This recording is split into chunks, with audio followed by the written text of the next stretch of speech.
नमस्कार, आप देख रहे हैं द बिहार प्रोजेक्ट। मैं आयशा सिंह आपके साथ। द बिहार प्रोजेक्ट की तरफ से आप सभी को जन्माष्टमी की हार्दिक शुभकामनाएं। हर साल भाद्रपद मास के कृष्ण पक्ष की अष्टमी तिथि पर भगवान श्री कृष्ण की जन्मोत्सव धूमधाम से मनाई जाती है। बता दें कि भगवान श्री कृष्ण का जन्म मध्य रात्रि में रोहिणी नक्षत्र में हुआ था।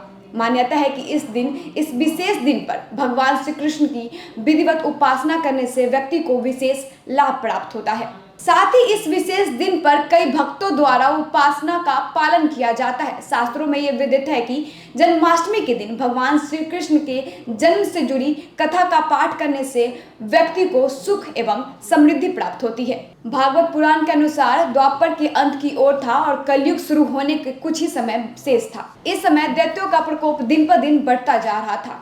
उस दौरान अत्याचारी राजा कंस मथुरा नगरी पर शासन करता था। कंस ने अपने पिता राजा उग्रसेन को कारागार में बंदी बनाकर उनका सिंहासन हड़प लिया था, लेकिन वो अपनी बहन देवकी से बहुत प्रेम करता था और उसने अपनी बहन का विवाह अपने मित्र वसुदेव से किया था।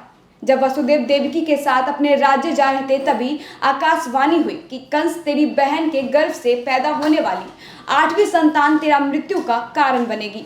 इस आकाशवाणी को सुनकर कंस क्रोधित हो उठा। उसने वसुदेव की हत्या का प्रयास किया, लेकिन देवकी ने अपने भाई को ऐसा करने से रोक दिया और ये वचन दिया कि जो भी संतान उनके गर्भ से जन्म लेगी वो कंस को सौंप देगी। कंस ने इस शर्त को मान लिया और दोनों को कारागार में बंदी बना लिया।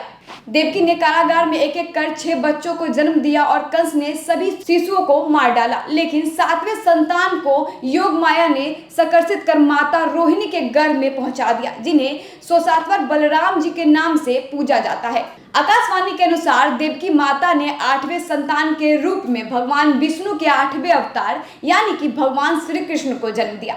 भगवान श्री कृष्ण के जन्म होते ही कारागार में भगवान विष्णु स्वयं प्रकट हुए और उन्होंने वसुदेव जी से कहा कि आप इस बालक को अपने मित्र नंद जी के पास जाएं और वहां से उनकी कन्या को ले आए। आदेश अनुसार वासुदेव जी ने बाल गोपाल को एक टोकरी में डालकर अपने सर पर रखा और नंद जी के घर चल पड़े। भगवान विष्णु की माया से कारागार के सभी पहरेदार सो गए और कारागार के द्वार अपने आप खुलने लगे। जब वसुदेव श्री कृष्ण को लेकर यमुना नदी के तट पर पहुंचे तो यमुना अपने पूरे वेग से बह रही थी, लेकिन प्रभु के लिए यमुना ने भी शांत होकर वसुदेव जी को अपने जाने का मार्ग दिया।